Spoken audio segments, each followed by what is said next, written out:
Hello दोस्तों, नमस्कार। हम किरण शर्मा, हमारे यूट्यूब चैनल में आप सभी का स्वागत है। दोस्तों आज बारिश बहुत ज़्यादा हो रहा है। देखिए मेरा दाग भी नहीं ठीक नहीं हुआ है, पूरा दाग करिए पड़ा, फिर भी मैंने वीडियो डाल रही हूँ।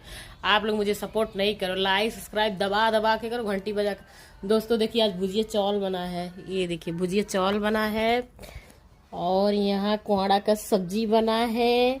यहाँ मछली है, पकौड़ी है। मैं तो ज़्यादा पकौड़ी उकौड़ी खाती नहीं हूँ दोस्तों, मुझे पसंद नहीं है क्या। तो मछली है, भुजिया चावल है, कोहड़ा का सब्जी है। आज खाने जा रही हूँ क्योंकि बारिश भी हो रहा है। रखी हूँ, देखिए बहुत सारा है, ज़्यादा कुले मतलब खा तो नहीं पाऊँगी, थोड़ा सा खाऊँगी। अच्छा तो लगता है भुजिया चावल, हमको कोहड़ा सब्जी बहुत पसंद है, मुझे बहुत अच्छा लगता है। दोस्तों मुझे भी सपोर्ट करिए, मेरा वीडियो देखिए, लाइक एक दबा के करिए यार, मुझे भी सपोर्ट करिए। बहुत मेहनत लगता है वीडियो बनाने में।